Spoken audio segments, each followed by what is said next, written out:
Okay, so with that, let me introduce next speaker, next lecture. So it's a pleasure for me to introduce Pierre. Pierre is a professor at École Normale. We actually go way back. Believe it or not, I met Pierre when he was a postdoc at Harvard, and I was just a beginning graduate student. And we collaborated quite a bit back then. Then had a little break, and now back collaborating and having fun. So most of the things you heard about so far was really focused on mean field and infinitely connected models. But Pierre is one of the world experts on sort of more realistic systems where you really have local models with shorter interactions. And that's what he was going to tell you about various pinned elastic media, pinned by random potentials, and maybe driven through random potentials. Okay, thank you, Leo. I want to thank you again for organizing this fantastic school, and also the physics department staff and everybody who contributed. I want to thank the organizers also, Eric, Patrick, Lenke, and Francesco, who unfortunately had to leave. Okay, so I'm going to tell you about a class of frustrated disordered systems which are called disordered elastic systems, which, so the first lecture will be about general phenomenology of the systems and more static equilibrium aspects. And in the second lecture, if I succeed in arriving there, it will be driven dynamics under the action of an external force, and it will be about deepening and avalanche. So the disordered elastic systems can be form actually glass phases, but the origin, so it means that there are slow relaxations and barriers and so on. But the origin of this glassiness is not in the constituents, interaction between constituents like in a window glass and so on, but because the system is in presence of a substrate, and the substrate contains quench disorder. And so in fact, the interactions between the constituents is usually supposed to be relatively simple and lead to some kind of quadratic energy like elasticity theory. But what makes it interesting is the interaction with the quench disorder of the substrate, which makes it nonlinear, non-trivial, and glassy. Now, these disordered elastic systems are interesting because they are a bit simpler than, for instance, spin glasses like Edwards Anderson 3D models. For instance, there are often algorithms which allow to find ground states in polynomial times. That doesn't mean there is no complexity. I mean, if you go to excitation barriers and so on, it still remains complex. But there are at least some simplifying features. Next time we'll see in the dynamics there is a partial ordering and things like this. And also, there are analytical methods which they are amenable to more analytical methods. So there are mean field theories, like you have seen for using replica, symmetry breaking, and so on, in some large n limit. But there are also renormalization group methods, which actually it is called functional normalization group. And it leads actually to very precise predictions, which can be tested actually quite nicely and precisely in experiments and in numerics. OK, so I will show you now the main general model for disordered elastic systems. So there's some kind of single model, and it's easy to write it down. Before I do that, I want to maybe start with a simpler problem before I write for you the model, the general model. So let's consider by the simplest thing of all, which is a particle in one dimension. Do you see here, or is there some shadow right here? OK? So if I look at particle in one dimension, that's position u, and I write some energy v of u, and v of u will be a random function like you have seen this morning with a Gaussian distribution. So I can look at the minimum of this energy, or I can also write an equation of motion. So generally, this type of equation of motion. And eventually, I drive the system with a force. So I will use everywhere u dot and dtu in a interchangeable way. I mean, I prefer to warn you because I will go from one notation to another. So it's the same thing. It's a derivative with respect to time. Okay, so in practice, we are going to neglect this term in all the systems, which I will show you they are not important. I mean, so we're going to look at overdamped dynamics, and this particle is living in this one-dimensional random potential. And then I want to construct some string, so elastic string. So I'm going to couple several of these particles together. Each of them will see their own random potential, and I will relate them by springs. Okay, and so let me write the correlation. So typically the correlation function for this, well, let me write it here. For this model, so this would be index of the particle, and this would be the displacement space U. And I'm going to write an energy which would be just some elastic spring energy, so the most simple possible that you can think of. And then each of them will see a different potential. So typically, the correlator will be something like this. So this is a two-point correlation of the Gaussian random potential. It will be uncorrelated from row to row, and it will have some correlation function which will be translational invariant. So it depends only on u minus u prime. And because I want to look at problems which have translational invariance, statistical translational invariance. Okay, so this is a simple model. You can simulate it easily. And you can write the equation of motion. So I take the derivative of this Hamiltonian.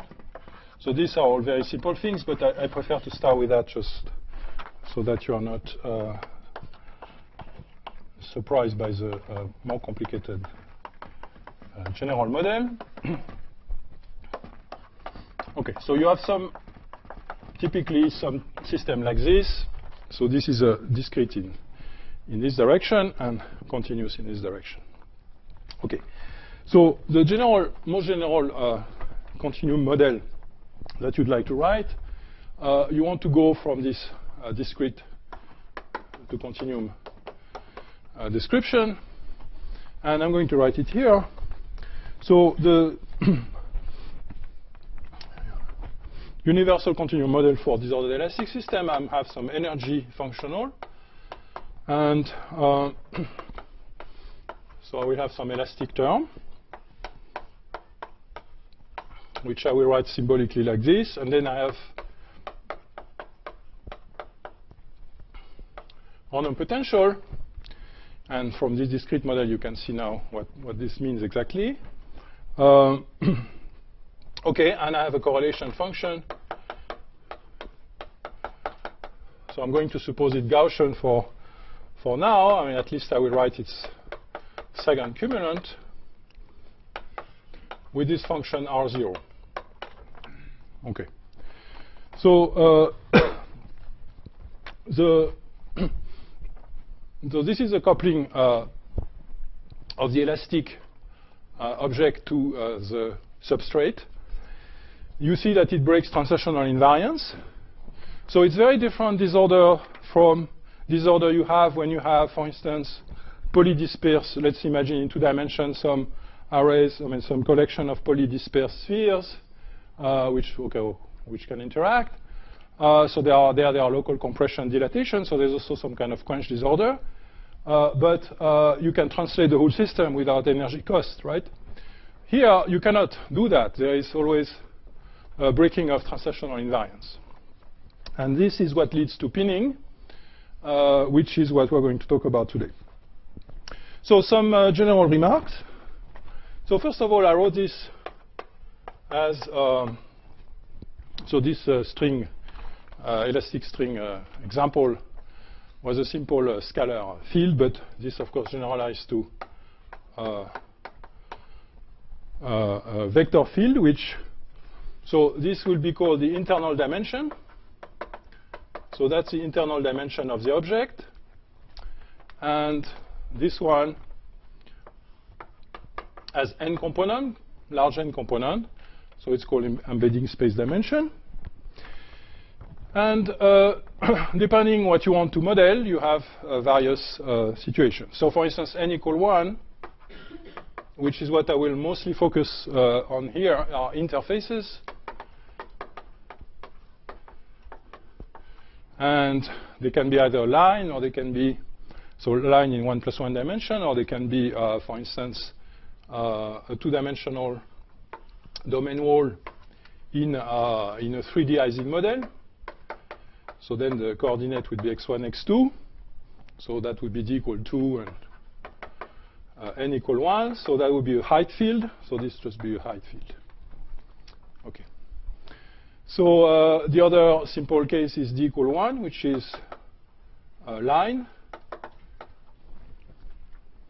And the line can live in either 1 plus 1 dimension, like here, or it can live in 3 dimension, in which case, so if it's a line in 3D, for instance, n would be equal to 2. So here, n equal 1, this is n equal 2.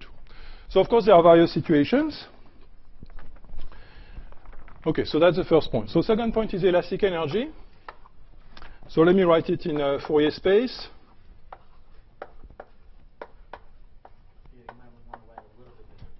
A little bit bigger? Okay.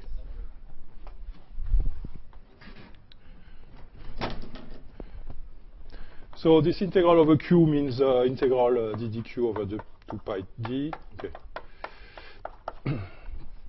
And C is elastic constant. So this is the simplest form. And of course, if you are looking at a crystal, for instance, elasticity theory of a crystal, you are going to have some anisotropic form. You are going to have indices. It will be a bit more complicated, but formally it's still some quadratic form, which the important point is that the ground state of this is for u equals 0, so the flat no displacement state.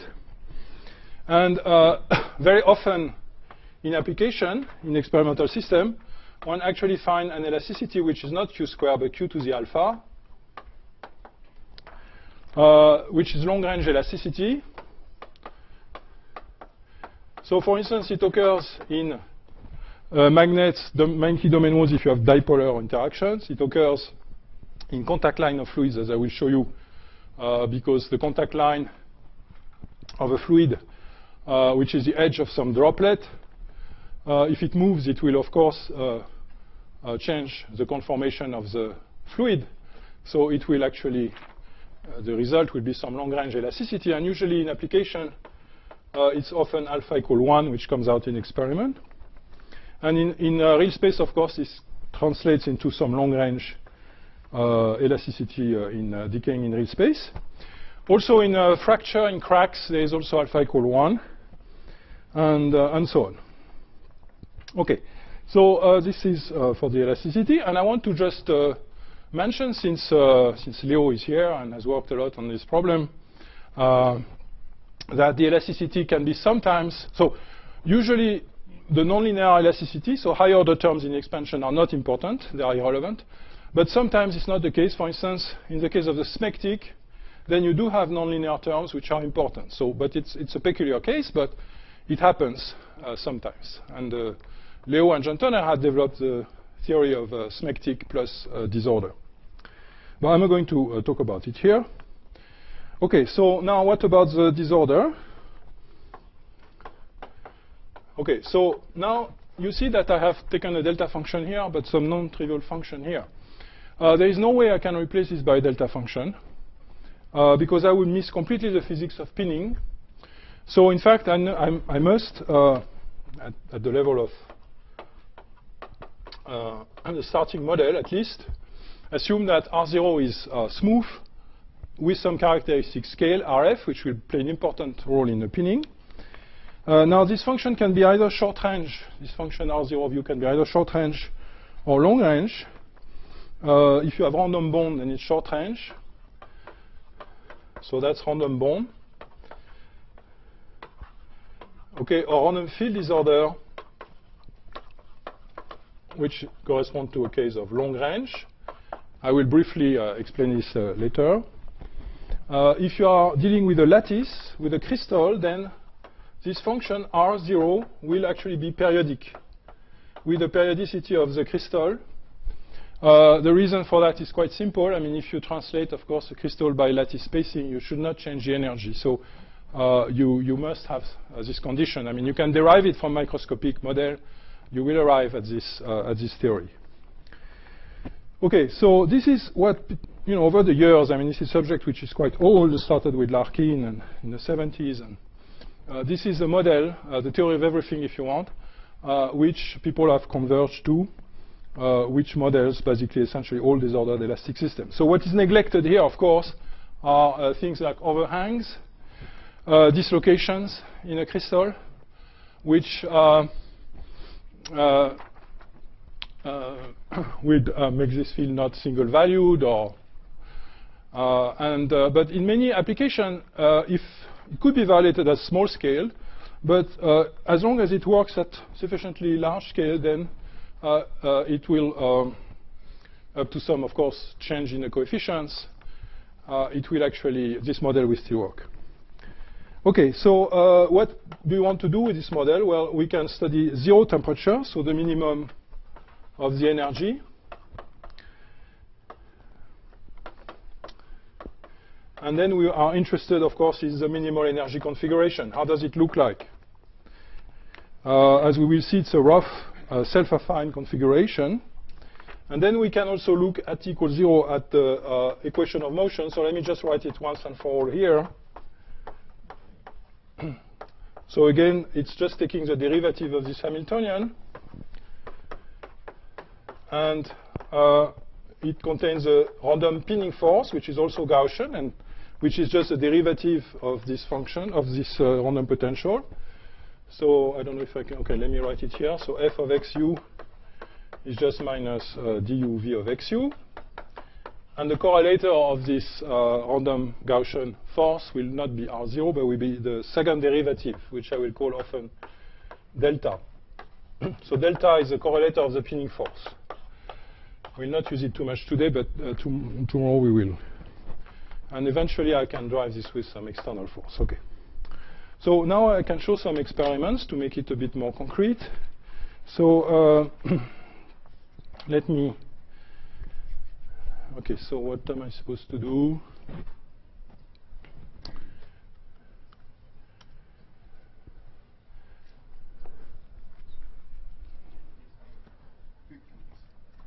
Okay, and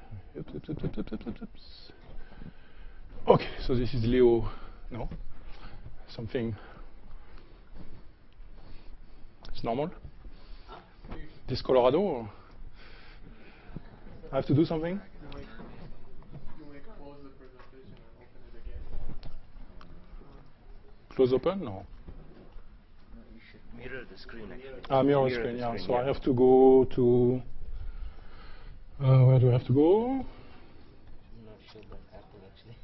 Tools, view, right? So it's slideshow? No.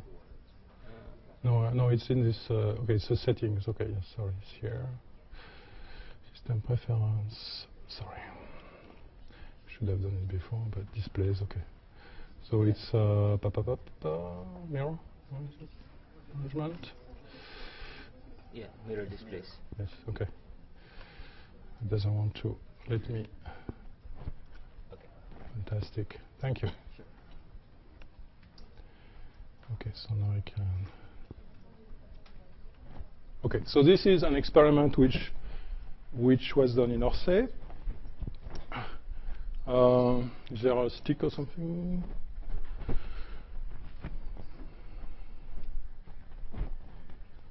Pointer? There aren't. What? There aren't any pointers. No pointers. Okay. Well, let's point with the fingers. So this experiment was done in Orsay quite a while ago, and so it's so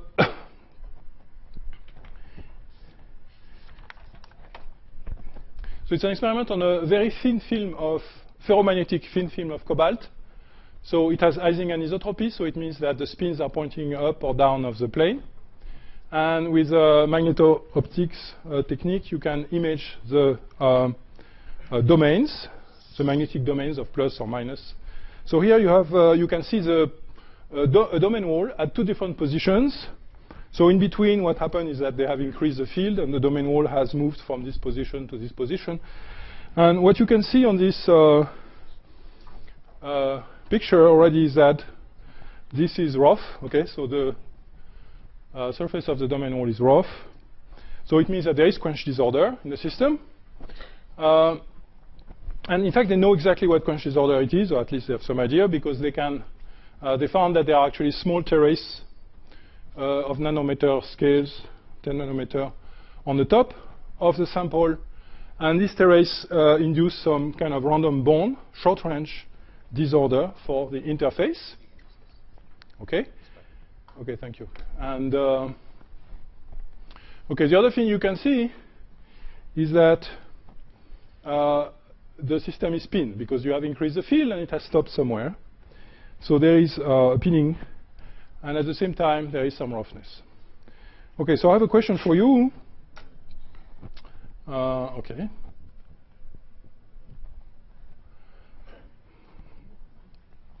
Okay, so let me ask a question before it comes back. So what would be the roughness of the domain wall if it was purely thermal fluctuation, if there was no disorder?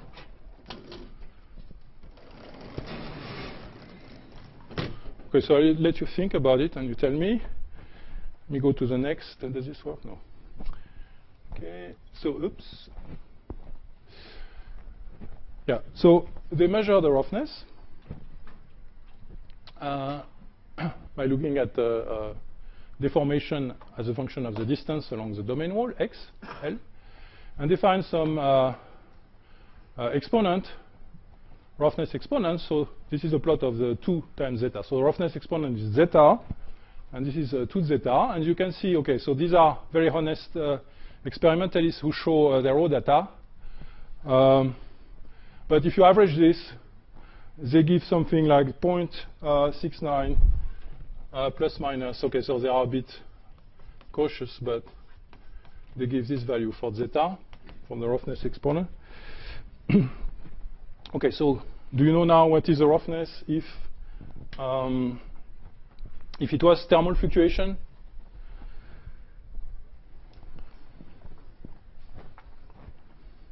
No? Nobody? Come on. Huh? So elasticity of okay, so what are the deformation in Q space if you have just thermal deformation? Sorry? What should I put on top and on bottom? On top? Huh? T? Okay. On bottom? So this is short range elasticity, okay? Q square, okay, good. With coefficient, elastic coefficient. Okay, so now if I calculate the deformation with this, which roughness exponent do I get?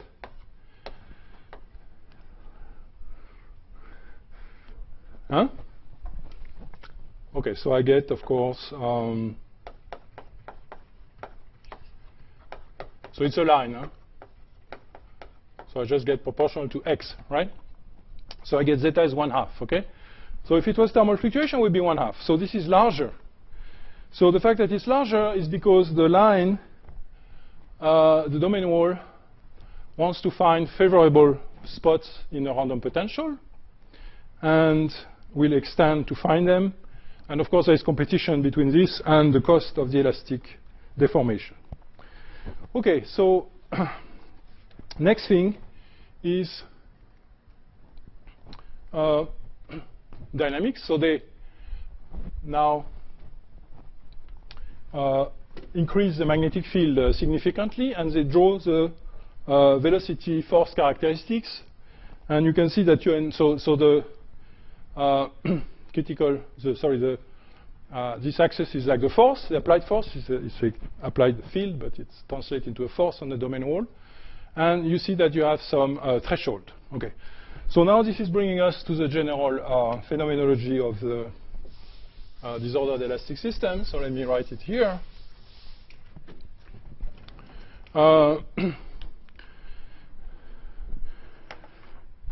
So there's an important diagram which plots the velocity versus the force, and which allows to discuss the various phenomena. Okay, so at 0 temperature, ideally, which is not the case here, you see that there's some small thermal rounding. Ideally, there is 0 velocity up to some threshold, which is the critical force, Fc. And then there is motion. Okay. So this would be t equals 0. Now, in this phase diagram, there are 2 points which are actually critical points. So there are 2 t equals 0 critical points. And by critical points, I mean that there is actually scale invariance. So they are actually described, they can be described by RG renormalization group fixed points. It turns out that it's a bit more complicated RG than the usual one, so it's called functional RG fixed points. And so these are the static here and the depending transition. So the static at 0 force. So as you have seen, there is some roughness of the minimum energy configuration. So it's called zeta equilibrium. So this is t equals 0, f equals 0. It's an attractive fixed point. So if you start finite temperature, you will be controlled by this fixed point. And now if you are at Fc, there is another exponent, which is zeta depending. So it's also self-affine, scale invariant, but it has another exponent. So there are 2 distinct fixed points. In between here, you have barriers. So on all these lines, you have barriers to motion. Here you have no barrier, and you can have free motion. And these 2 fixed points are characterized by critical exponent, and in particular the roughness exponent. And if you think now of this general model, the roughness exponent will depend on dimension, number n of component. It will depend on the range of the elasticity alpha. It will depend on whether you have random bond, random field, or random periodic class. So it depends on the class of the disorder. But apart from this, it's universal. Okay. And for the case of d equal 1, n equal 1, short range, it is actually an exact result that it is 2/3. So this, I think, is compatible with, certainly with the experiment. Okay, so I'll talk about the depending exponent next time. So this is 0 temperature. So what happens at finite temperature? You have thermal activation, so you have some time scale to go over some barriers. And the question is, how does the barrier behave? So if it's not a glass, then the barrier are finite, and you have linear. So if it's not a glass, V is like proportional to F with some coefficient, which is simply finite number.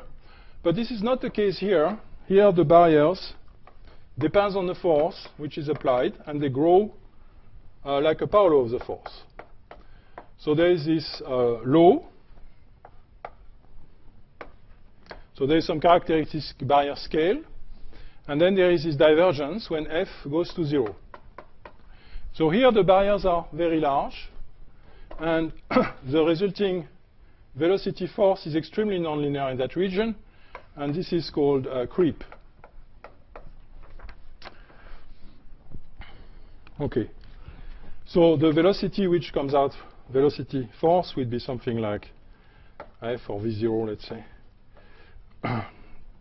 Doesn't really matter. There is some pre-exponential which is not easy to calculate, but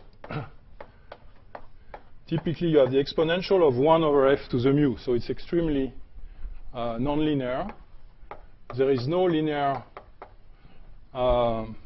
response at 0 force, and it's characteristic of a glass. Now there are some conjectures for the value of the exponent. So general conjecture is that it's d minus 2 plus 2 zeta equilibrium divided by 2 minus zeta equilibrium. If I have time, I will show you where it's coming from, but it's it's a conjecture related to how the barriers scale. And you see that if I put 2/3 here in one dimension for d equal 1, I will get 1/4. Okay, so this was the prediction. Okay, so now let's look at the experiment. The same experiment, in fact, it was the main motivation of this experiment, which is to measure the creep. And okay, so what they found is that so on the y-axis you have the log of the velocity, and on the x-axis you have 1 over the force to the power 1/4 to test the prediction, and you see that it works quite well over actually 11 orders of magnitude. So a lot of order of magnitude on the y-axis, of course less in this x-axis, but it's still pretty nice. Okay, so this is the creep. So let me maybe show a few more systems now. So are there questions now? Because, yeah.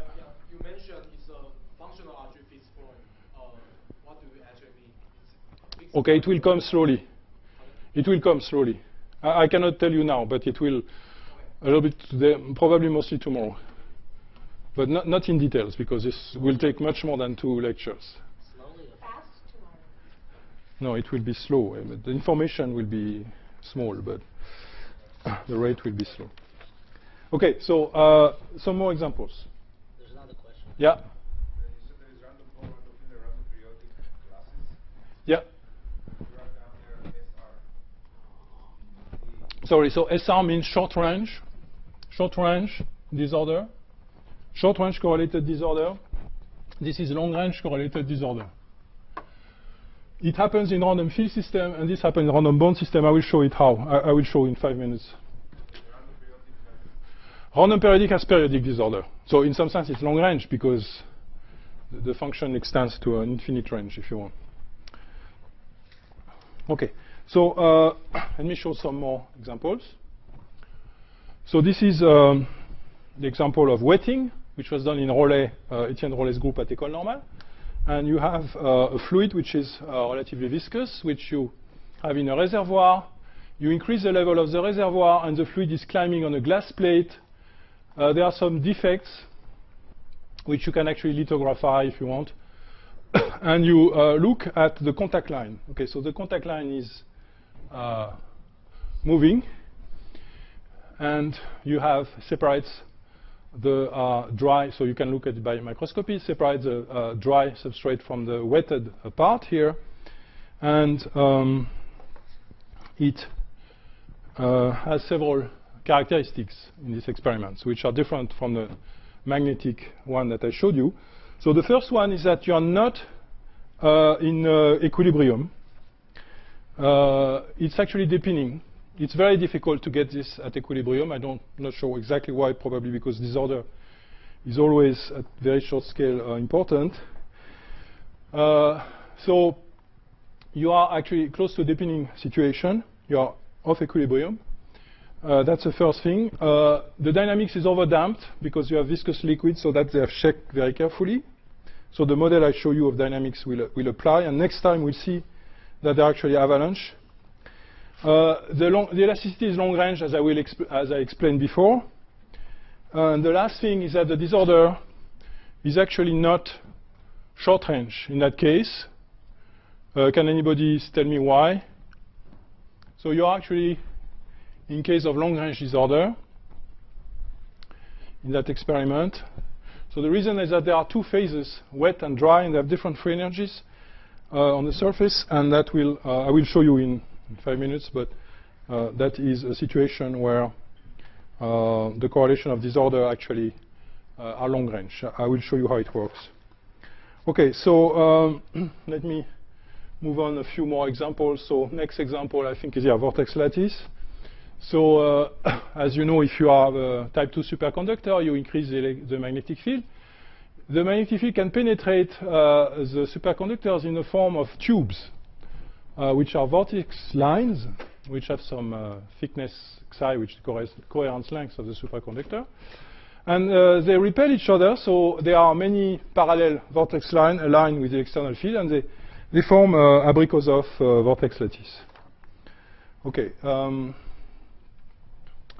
So it will be something like this. So here I just have a picture of a triangular lattice of lines. Okay. So of course it has some relatively complicated elasticity with coefficients of bulk, shear, compression, and tilt. Doesn't matter here, but just one question for you: what is it in this model? It will be described by which case, which value of n and which value of d? Just to see if you are not sleeping. I mean.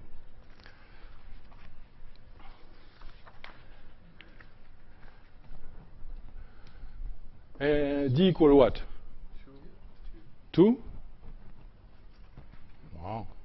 My supraconductor is living in 3 dimensions. Okay, it's a 3-dimensional superconductor, so D equals 3.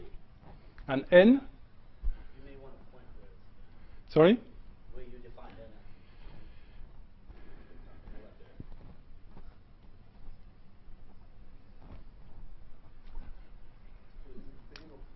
This is D equals 3 and N equal 2. Somebody disagrees? N equal 2 because each line can move, or deformation can move. You have 2 components for the deformation field. Okay, because they are lines, so they can only move in 2 directions, right? You cannot move in that direction, they are lines. Okay, and it's a 3-dimensional elasticity theory, right? So it's D equal 3 and equal 2. Okay? Good, so let me now quickly, okay, maybe I'm not finished. So the phase diagram of this in presence of disorder was measured about 10 years ago. And it turns out that there are essentially 3 phases. We can look here as a function of magnetic field here. And so these are the density of the lines, and these are the temperature on this axis. So you have first a vortex liquid, where so it's essentially in a liquid state for the vortex lines. Here you have a vortex glass, which is an amorphous solid of vortex lines. And here you have weakly pinned what's called Bragg glass, which is actually essentially a crystal, but deformed, but without dislocations. Okay, so it has still some kind of quasi-long-range translational order. And so if you are looking at very small density of vortex here, for small b, you see in decoration experiment, which allow you to see the position of each vortex as they emerge from the 3-dimensional sample. So you see some dislocation. It's not a perfect lattice. But now if you increase the density, you go to higher value of the density of the field, then you see quite perfect crystal structure. So coordination is 6 everywhere. But it's deformed, and it's deformed by the quench disorder, and you can see that it has some kind of parallel growth of the deformation with some roughness exponent of about 0.2, which actually corresponds quite nicely to the predictions for this value. Okay, and however, this is valid only in some regime of length scale, which corresponds actually to this random bond type. But if you go to larger scale, the lattice will remember that it's periodic, and you get slower growth. You get only logarithmic growth, and you are actually in that case in this random periodic class. So you can have crossover as a function of scale between this. This is very well understood. So at large scale, you do have periodic glass, so it grows, prediction grows only like log. And as a consequence, you do observe Bragg peaks, divergent Bragg peaks in neutron diffraction experiments. There are similar properties in so-called smectic glass that Leo and John Toner have been working on. Just a last transparency about the creep in a superconductor. Why is it important? Well, you can see here the resistivity as a function of temperature of a superconductor in the Sum-Zeldov experiment. The slope here, since this is 1 over temperature, which is plotted here, the slope is giving you the barrier directly. Okay, and if you plot the barrier as a function of the current, you see that it's actually growing when the current goes to 0, with an exponent about 1/2. Okay, so it means that there is creep in this Bragg glass, in this distorted lattice, elastic lattice. And it's important for superconductor because the fact that the resistivity is so, the characteristic velocity versus, okay, so you can see that the velocity of the vortex is like the electric field, and the force acting on the vortex is like the supercurrent. So it means that if you want to have zero resistivity, you need to have some very nonlinear velocity force, and this ensures that you are in a true superconducting state in some sense. So the pinning is very important in superconductors. Okay, so these are some references. You can find them on the website. This is put on the website, and I just also want to mention that I gave also a lecture in 2015, so there is some overlap. So you can find some notes of these lectures also on the website. So these are reviews on pinning of elastic manifolds, and these are reviews on functional RG, which I will mention later. Okay, so I think we can stop here for this. So what do? I just maybe simplest. Okay, so now I don't think I need any more slides. So let's go now to 2 little things. First, I will show you maybe how this question of random. Raise the screen and you can use Yeah, okay. Thank you. So this question of random bond versus random field. Okay, so let me just explain it quickly. So suppose you have some Ising model. So Ising model. So we write some ij nearest neighbor of, okay, so j plus delta gij, si is j. So let's say ferromagnetic, and some random field. So here I have random field, and here I have random bond disorder. Okay? Now it is known for this model that if you look at the temperature disorder phase diagram, so for the random bond, maybe I should write bigger. So for the random bond in d equal 2 and 3, and for the random field in d equal 3, there is actually a ferromagnetic phase.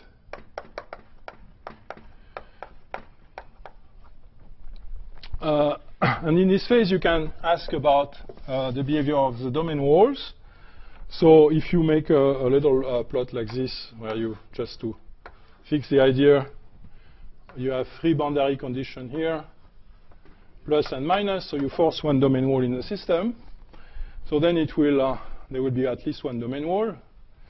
Finite temperature, of course, the additional bubbles or whatever, but you have at least 1 domain wall, and you can call x and u these 2 coordinates. So you're doing this at 0 temperature? No, I'm not doing 0 temperature, because at 0 temperature you may have problems with lattice effects and so on. I'm anywhere in the ferromagnetic phase, actually. That's only 1 domain. I'm looking at 1 domain wall, yes. So I'm not too close to the critical point, because at the critical point there will be many, many loops everywhere, right? But as soon as you are below TC, you have very few loops, and you have essentially can identify domain walls. And of course, all of these things I'm telling you have also been, of course, checked in numerical simulation. There are a lot of simulation on this. A gigantic amount of simulation on these models. So just to simple thing, the energy of the domain wall, of course, is a number essentially proportional to the number of broken bonds. So in the absence of disorder, let's say. And of course, this length will generate an elastic tension for this line. If you look at this line from, suppose you have a very microscopic scale, but you're looking from far, so it's some kind of continuous line.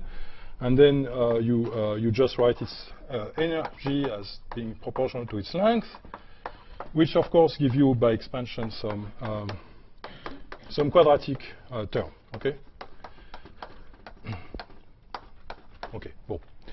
Now the random bond disorder is relatively clear that this type of disorder, if it's uncorrelated from bond to bond, will give rise to short-range disorder for the line. So the random potential seen by the line will be essentially 2 over A times this delta G of X and U. But now if you have random field disorder, so this type, situation is a bit different because let's look at it, for instance, in 1 dimension. Okay, so then we have just so it's d equals 0 plus 1 if you want. So d equals 0 for the domain wall. So in 1 dimension you would have, let's say, a domain wall. So you have, it will be here and I have spin like this. And if I move my domain wall, if I move it to this position, let's say here, then I've upturned 2 spins, right? So domain walls are on the bonds. So I've moved by U, and you can see that the energy which is picked when I do that is simply the sum of the random field in the interval between starting and final point. And since that are in the identical distributed independent random variables, clearly the variance of this, it's a random walk, right? So the variance of this grows like proportional to the size of the interval, so to U, right? Okay, so that's why you have long-range disorder in random field situation. So this is just 0 dimension. You can just make the picture now in 1 plus 1 dimension. Okay, so you have a certain number of lines. And if your domain is moving from here to here, okay, then all the random fields which are picked up in this area will contribute, and it will be fluctuation will be proportional to the area. So it's always long range and proportional to this U. Okay. Questions on this?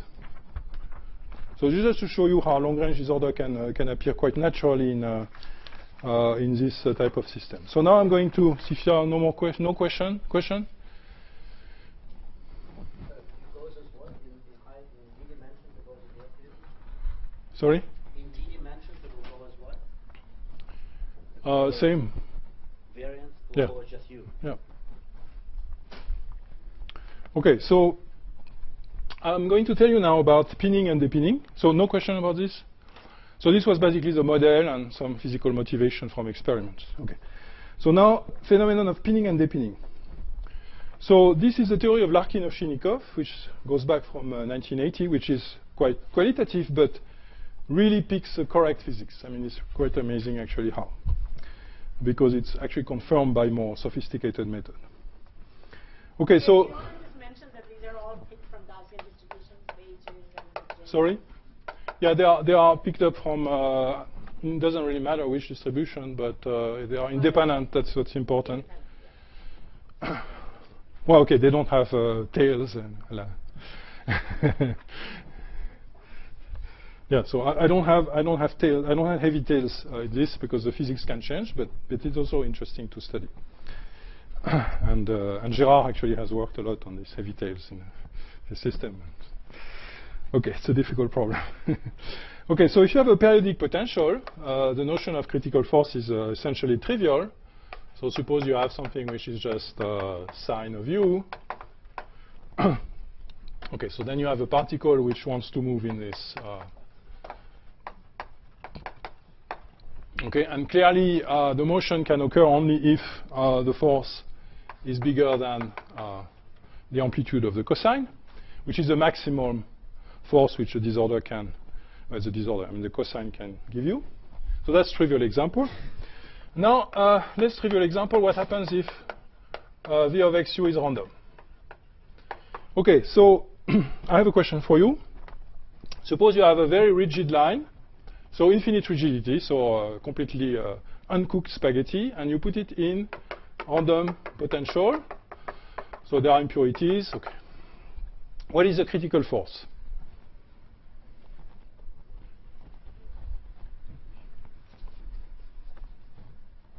So rigid line, C equal infinity.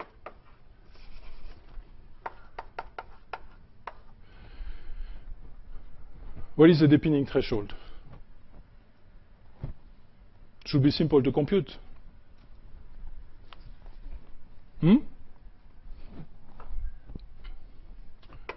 So total force on a line coming from this order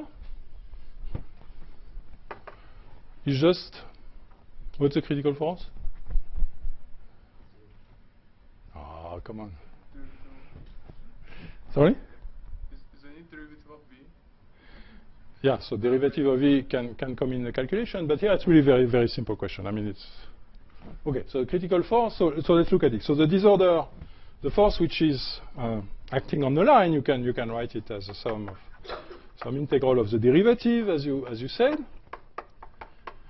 Okay, fine, but it's still a sum of random numbers. So I put a 0 here because this is the position of the line. It's a sum of random numbers. They are Gaussian random numbers, so they grow like L to the power 1/2, right? Okay, and the force, if I apply a force, the total force is F times L. So clearly, there is no critical force. Critical force is 0, okay? There is no threshold. So Fc equals 0. Okay, so the only reason why there is a critical force is because the line can actually adapt to the disorder. So it will try to find a good position, and then you can have a critical force. And the question which Larkin and Ovchinnikov ask is there some scale which I can find which will allow me to predict this effect of Fc, predict Fc. Okay. Now, how did they do that? And there's this beautiful, I mean, it's amazingly simple, but it's actually very powerful. So it's a so-called Larkin model. And actually, it's related to the lecture of this morning of Gerard in some way, which I'll explain later. So what did Larkin do? Okay, so Larkin actually was working on a vortex lattice in the 70s, and he had similar problem, and he decided to expand the potential in powers of u. Okay, it's something quite natural. So you start by the first term, which is some random f of x times u, plus higher order terms in u. But then he discarded the higher order terms. The idea is to look at a strong elastic limit. So you say the line is not too much deformed. You have some random potential. My line can do this, but it will only test the slope of the random potential. Okay, so this is some, of course, it's a simplification of the model, but it's the first thing you can start. Now, if you do that, maybe I can do it here. So If you do that, large but not infinite. sorry, Large but not infinite. sorry, It's looking at the large C limit, right? the large what? Okay, if you want, you can say it's a large C, but actually it doesn't matter too much. But Some dimension. Right? well, we're going to see that the scale at which you are looking is also important. Okay, so so the Larkin model. So you write just this simple model. So now the Hamiltonian is just let me write it. So there is elastic energy. So this is in d dimension. Okay, and then there is a force term. Okay, so it's a simple quadratic model, very nice. So you can solve it very easily. You can write the derivative. So f of x is a random Gaussian variable. Yeah, thank you for the question.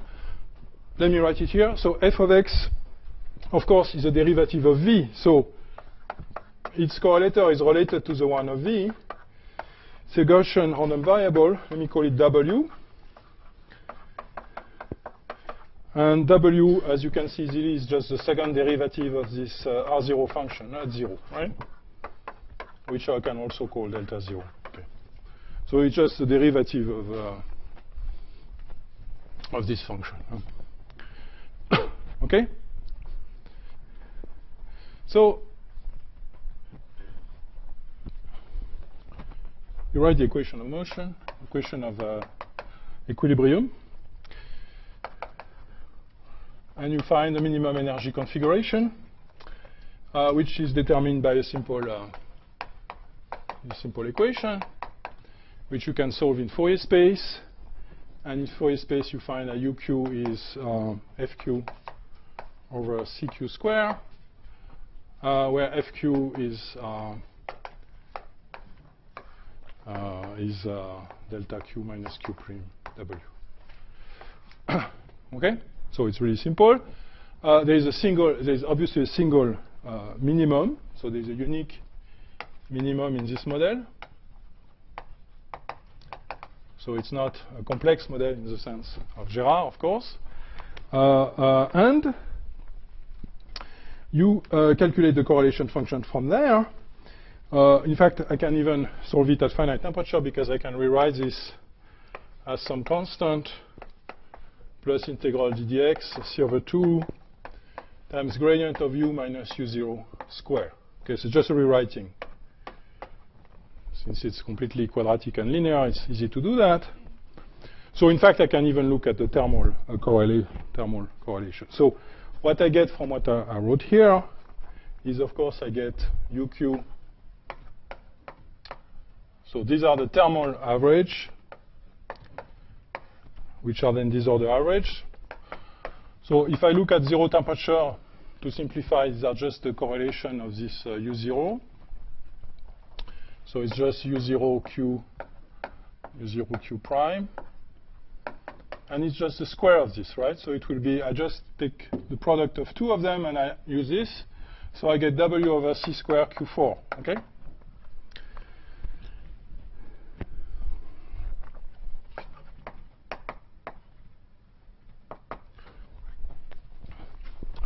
Okay, so we're going to comment about this, but just before we do that, this small parenthesis about temperature. From this, you immediately see that this average, so this is the connected average, if you want. So this one is the same as without disorder.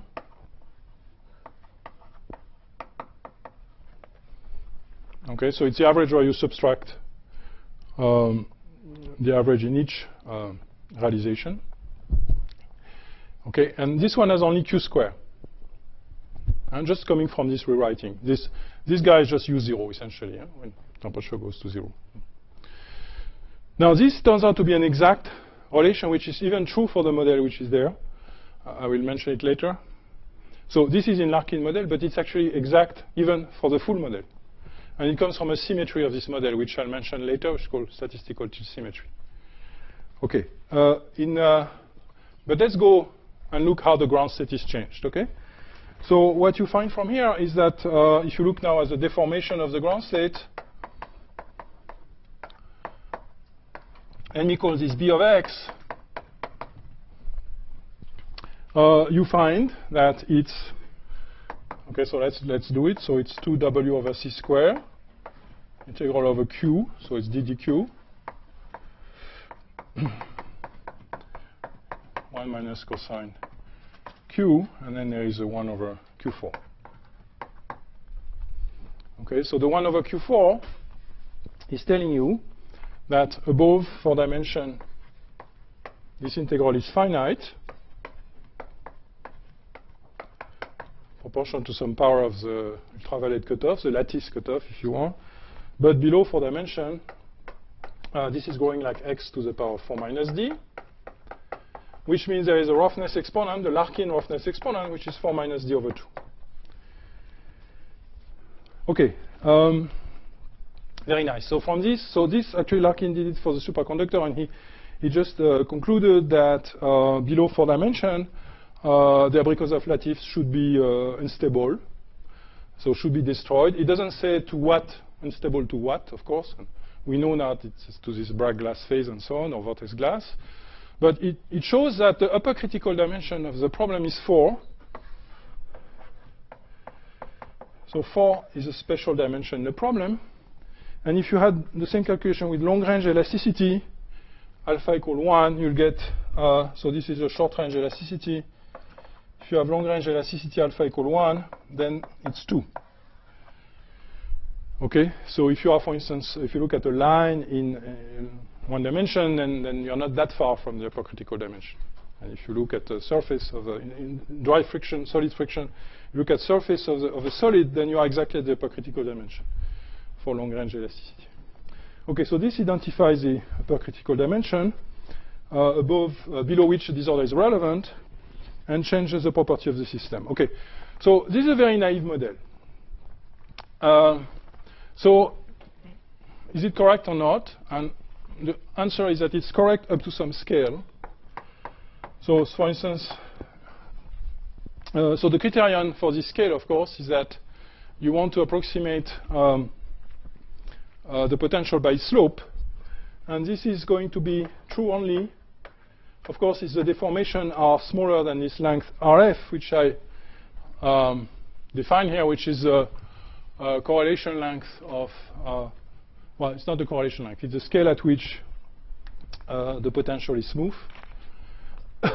So it's in some sense a correlation length for short-range potential. Okay, so if your deformation become bigger, then you will, of course, be able to go to the next metastable state. You will have metastability, and you will not have unique minimum. So this is true up to this length scale, and this length scale is called Larkin length. So it's defined by the fact that B of RC is RF square. So that defines the Larkin length, and now if you put the result, which is here, which is that, so there was here a W over C square. So I just said that this is equal to RF square, so that defines the Larkin length. And I find this length scale to be C square RF square over W to the power 1 over 4 minus D. So below the length scale, the lattice responds elastically. I mean, the lattice, the elastic object responds elastically. There is no metastability, and there is single minimum. Above the Larkin scale, there are many minima. There's metastability, and we will see later there are avalanches, shocks, and so on. So this is a Larkin theory, and with Ovchinnikov, they actually, from this, obtain an estimate of the critical threshold force. The idea being that if you are able to depin your system, you should be able to depin a Larkin volume. If you're able to depin a volume of the size of the Larkin length, then you will be able to depin the system. Okay, so the estimate for the critical force then is the average force on a Larkin volume, so a volume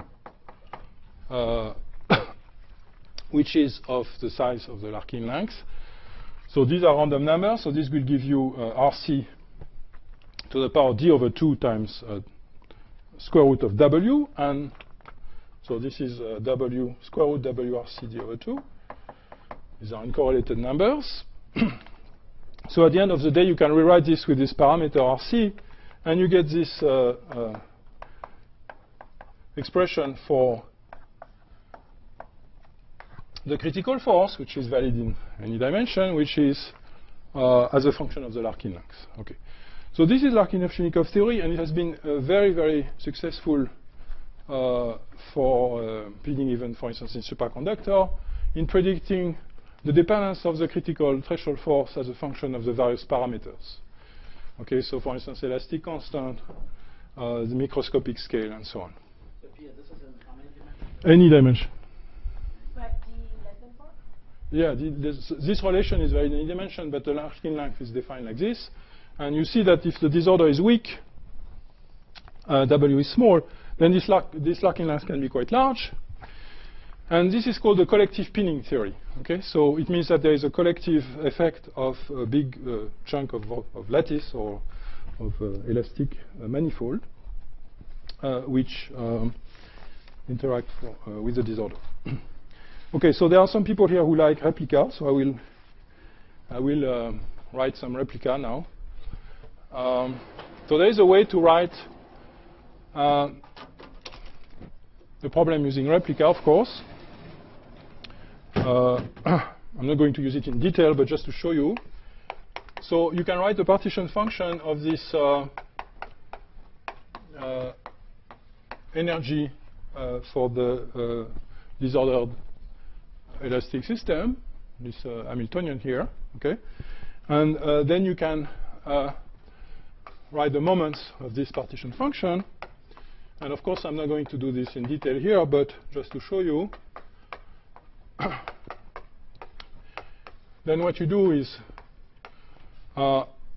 you introduce replica, and then you average over disorder. And the action of these replicated fields has this relatively simple form. So there is first the elastic energy, which is diagonal in replica. And then there is the terms which come from the disorder.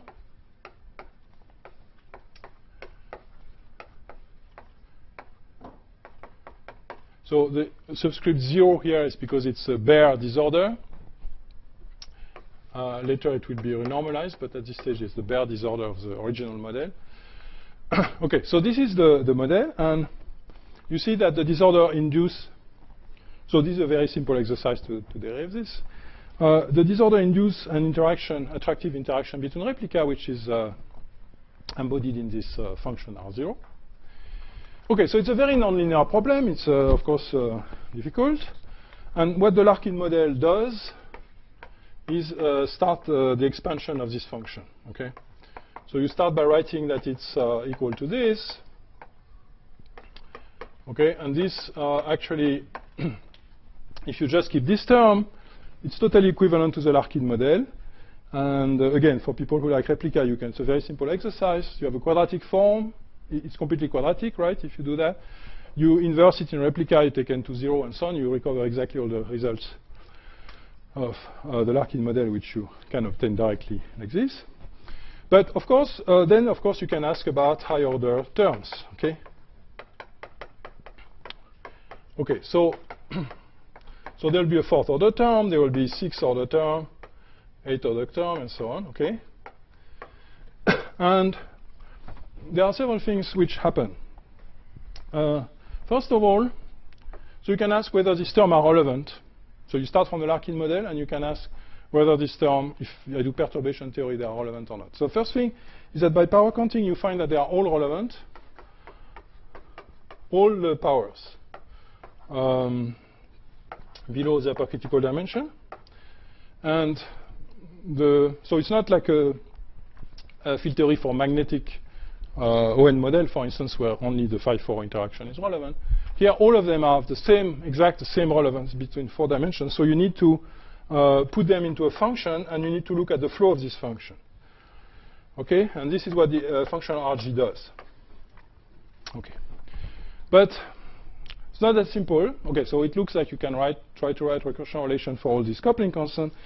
But in fact, as soon as you try to do that, you are hitting a wall, because you discover that the perturbation theory in any of them, okay, bigger than this one, is trivial.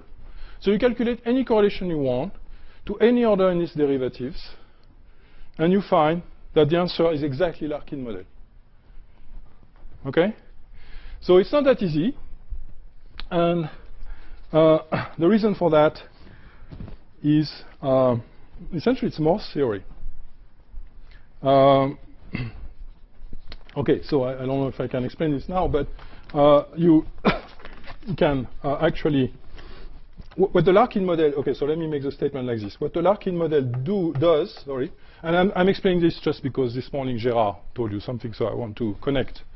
The Larkin model, what it does an exact calculation actually. Suppose you want to calculate, I don't know, correlation function of u, or whatever number of u. What it does is it does not, it doesn't calculate for you the average of the position of the deformation in the ground state, but it calculates actually this exact sum over all the saddles and the critical points of the landscape. This is an exact statement. So this is u Larkin. It's called the statement is called dimensional reduction, and I'm not going to get into it. Okay. Now, the fact that this is true explains why the perturbation theory is trivial. So you have to do things a bit more elaborate if you want to do to really get a functional normalization flow. Okay. So I'm not going to discuss the detail how you do that, but just to explain to you what the difficulties are. But these difficulties can be mastered. Now, before, yeah. So I still don't Yeah, yeah. understand what do you mean by perturbation. Absolutely, I've absolutely not defined it for you. So tomorrow I will define a little bit of it, but I will not show you any calculation unless you give me 5 more lectures. Okay, maybe 2 more lectures, but I don't want them. So no. Okay, so let me. Sorry. Why Larkin does that? Yeah. It's because you do exactly what Gerard did this morning. Instead of having this, you replace it by this. Oh, I So this is what Larkin does.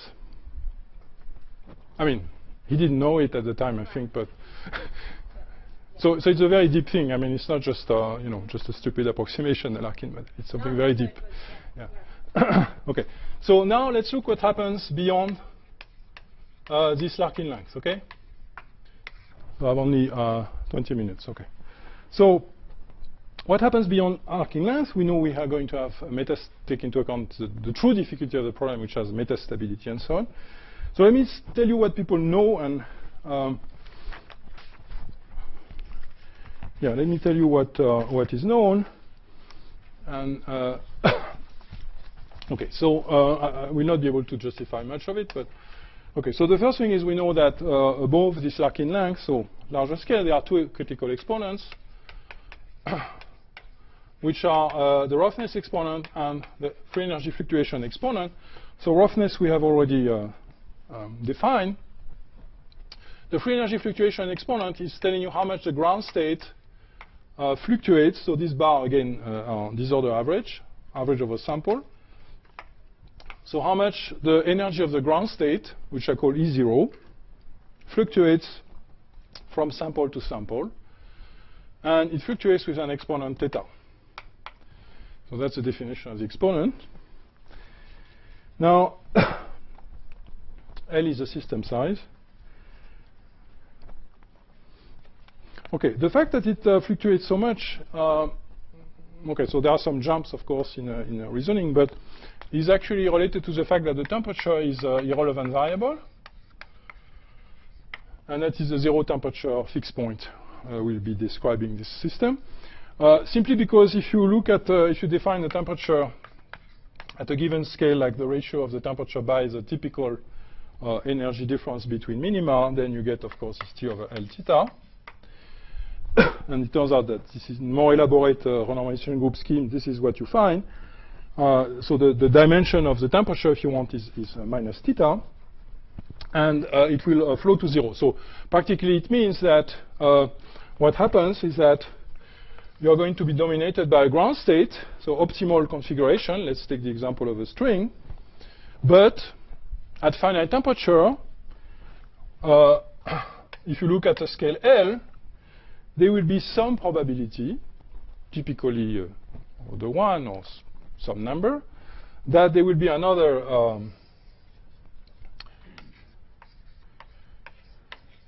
that the next state, which is not very close to this one, which differ by a scale L, will have energy difference with the ground state, delta E, which would be L to the theta.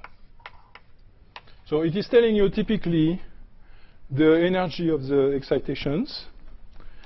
And this picture is called a droplet picture. So at some temperature, you have a collection at all scales of these droplets, which can be activated. So from this, you can get predictions for things. For instance, you can actually recover this.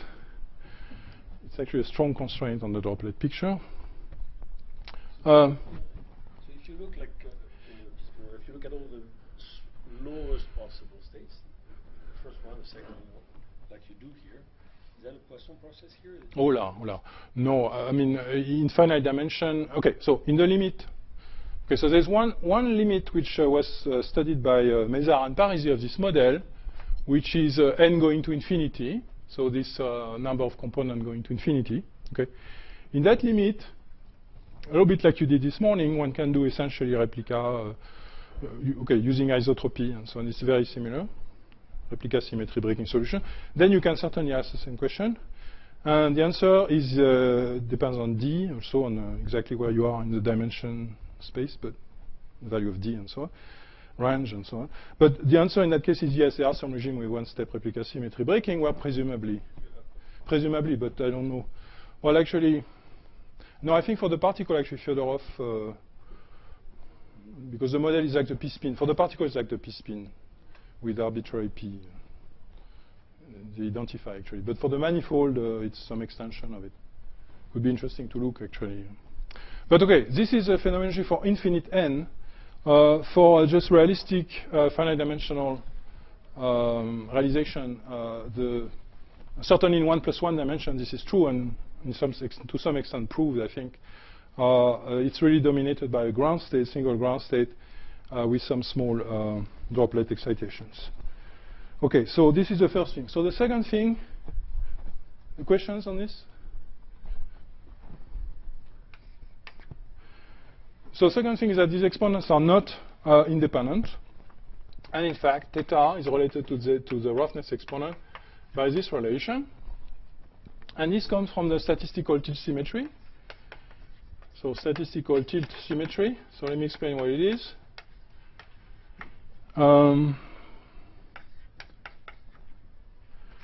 And it has implication, for instance, that this elastic coefficient is not renormalized. It's not. It remains basically in the continuum model. It remains the same at all scales. So it's a very simple observation. It's the fact that if you shift u by u plus phi x, then the random potential goes to v of u plus phi x, which you can call a new random potential. But if you look at the correlation of this new random potential because of the delta correlation in x, you can see here, if you just write WW exactly the same way, you will find that it is exactly the same correlation. Okay? So it means that, for instance, the average energy of the system is the same with the phi and without the phi, but up to a constant. So this means that this coefficient is not renormalized, and this also constrains this exponent relation. So it comes from this. You can see it on the replica action, which is still here. If you change ua of x, all replica at the same time in ua of x plus arbitrary function of x, you see that it doesn't change the disorder term, right? So the interaction term between the replica. So then you can, it's a standard procedure of writing wide identities. Okay, this is a fancy name for it, but you're just using that right identities, and that leads to this. Okay, so the third thing. So third thing now, questions? Okay, so in general, D and N, of course, the problem is very difficult to solve. But there is one case which is solvable, which non-trivial but solvable, which is the case D equal 1, which is a directed polymer.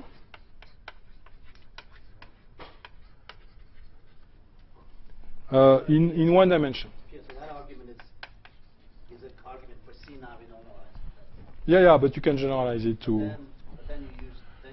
Yeah, you can show that this one replica part of the action is not changed at all. Right. Completely unchanged. You feed in how U scales with length. Yeah. So in fact, you see that the elastic energy will always scale like d minus 2 plus 2 zeta. Okay, which is exactly the scaling of d2x grad u square. Okay. So this is equivalent to saying that the coefficient is not renormalized. It doesn't have so So if you had, for instance, columnar disorder instead of point disorder, then you wouldn't have a delta function here. You would have some correlation along the direction of column of the defects of the disorder. And in that case, the coefficient, the elastic coefficient, will have some anomalous dimension. Okay, forgot what the name for it is. It's, well, no, not psi, I don't know, beta. Okay, so then this relation will contain some beta here, right? But here beta is 0. Okay, so let me do the directed polymer, and probably sufficient. Okay, so the directed polymer problem is in one dimension. So 1 plus 1 dimension, you take a square grid in one dimension, and on the each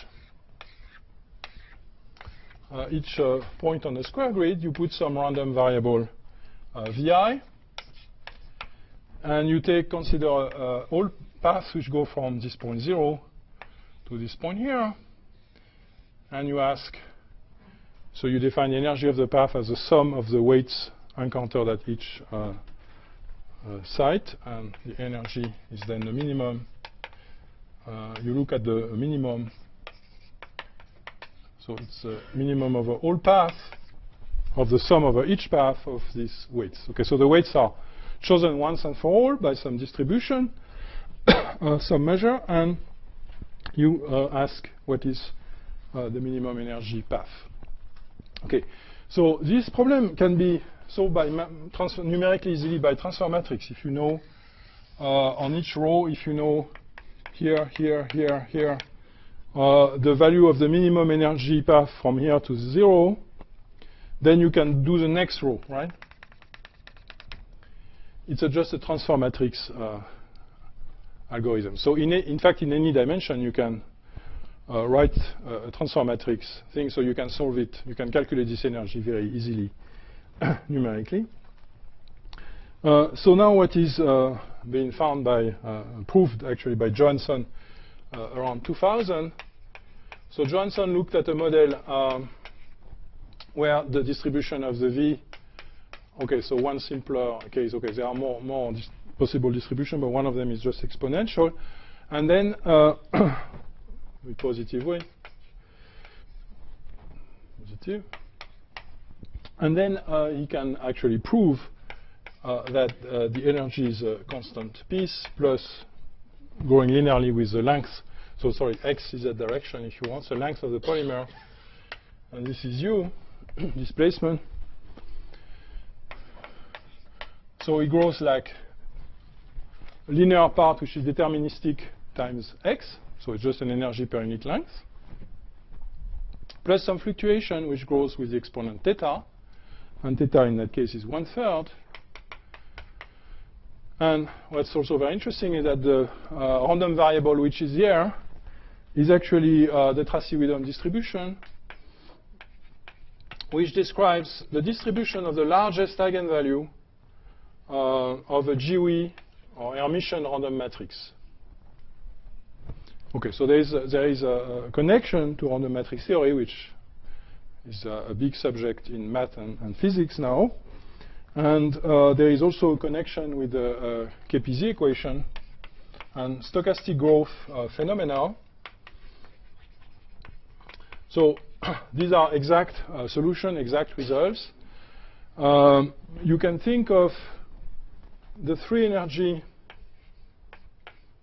So if I look at the partition sum, so let me look now at finite temperature just to make things. So this is a ground state, but let's look at finite temperature. So I define now a partition function of this polymer, and I look at it as a function of the endpoint position. Okay, so x. So let me change. Okay, well, maybe I shouldn't change notation. So let me call this u and t, u and x. Sorry. And in the KPZ language, this would be actually space, and this would be actually time. Okay, so time will actually be along this direction. So if I look at the value of the partition function from 0 to any of the point here, which I write here, then for a continuum version of this model, you can see that this, you can show that this is exactly the height. Okay, so usually height of interface evolving as a function of time is written like h of x and t. And the stochastic Capizzi equation, I'm just going to write it.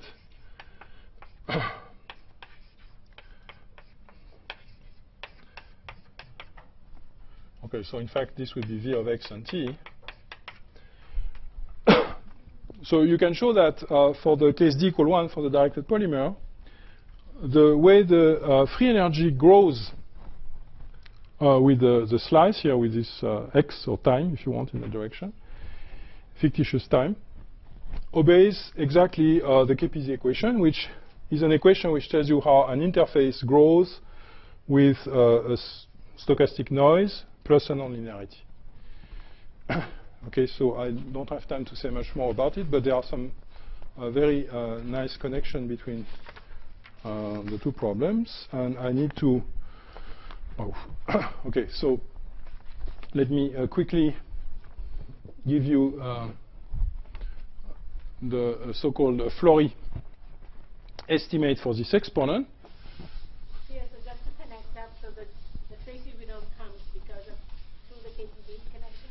Yeah, it actually comes. Okay, it's a very long story. It's not. I cannot answer in a simple way, but probably it's all because of Dyson-Brownian motion. But okay. But it's again a connection with random matrix. It's maybe it's different from the one you looked at, although I'm not sure if it's completely different or if it's correlated somehow. But okay, so then let me give you a quite simple estimate of the roughness exponent, which is called the Flory estimate. So Flory theory was started for self-avoiding polymers, and but you can make it for other systems. So suppose now, so I'm looking at the system above this RC length, and suppose that in a volume of size L, I will make a deformation U of my elastic object. So there is an elastic cost, which, as I've argued actually, is exactly LD minus 2 times U square, just dimensionally from here. But we even know that the elastic constant is not normalized, so this is really a correct estimate. And in a Larkin model, the disorder term was something like this. Okay, so this grows like, if I think of this deformation, so I shift everybody by U in some length, some volume LD. So I have a sum of random number times U. Okay, so I can plot. Okay, so the gain, what I can gain from the disorder is minus, because it will be a gain. I will find the best spot times this. Okay, so I can plot this and this on the same plot. So total energy is the sum of the two, and there will be the sum. So it will be the sum of LD minus 2 U square minus LD over 2U.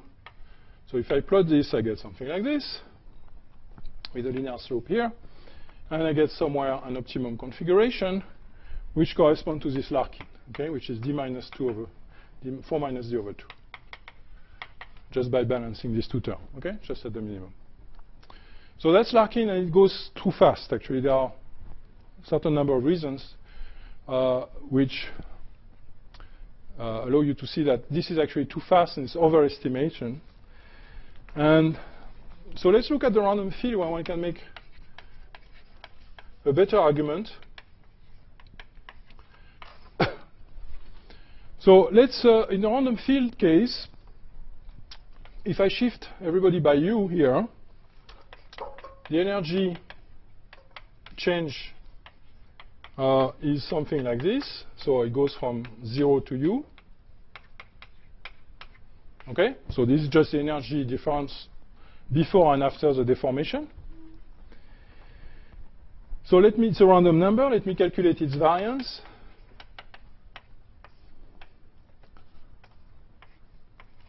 So its variance from the definition of the correlator of this function it's very easy to see that the variance, because there is a delta function, you'll have, instead of L to the 2D, you'll have just L to the D times R0 minus R of U. So it's simple calculation. Just using the two-point correlator, you just write the variance. Okay, so this goes like LD times U for the random field disorder. And now I'm going to put these two terms together with the elastic energy.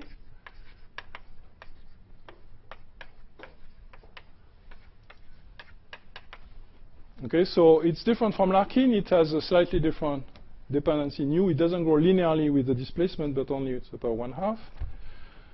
It's a bit similar. It has slightly different shape, but something like this. And there is still an optimum position.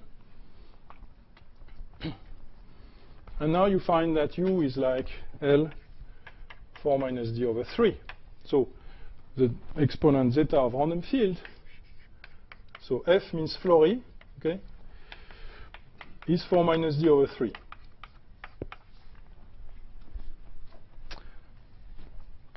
Okay, and it turns out that this exponent is exact exponent for random field. It's not proved, but it comes out of other methods, FRG and so on. In fact, you can change a little bit the range of the long range here. Instead of U, you can say U to the minus mu. Sorry for the notation, I'm going minus mu. So mu equal -1 would be the random field. And then the formula for the what you get for the Flory with this long range correlation is 4 minus D over 4 plus mu.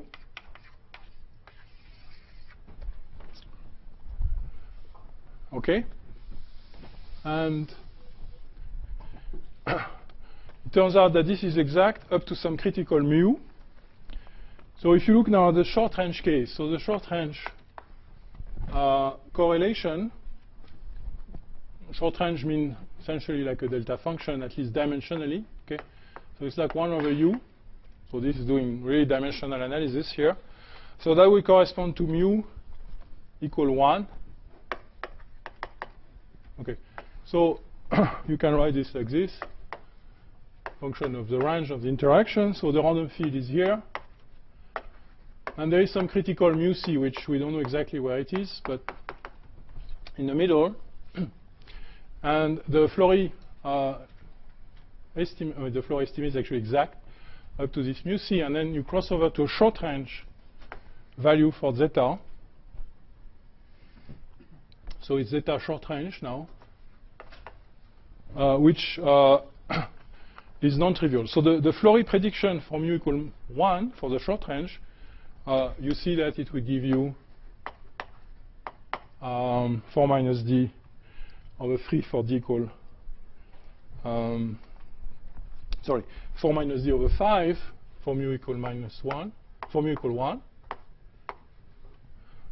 Okay, so if I say that my correlation for short range disorder are like 1 over U because it's the dimension of the delta function, then it's mu equal 1, so it gives you okay, so maybe I should call it like this. So this is Flory. And the exact one, we know, for instance, for D equal 1, that it is on the 2 fur. Okay. So the Flory gives you 4 minus D over 5, which in one dimension will give you, 0.6. But the exact value is 0.66. Okay. So you say that random field Flory is that? Yes. So I guess I don't have more time, right? So maybe so I wanted to give the value of the exponent for the obtained with the FRG, but I'll give them next time.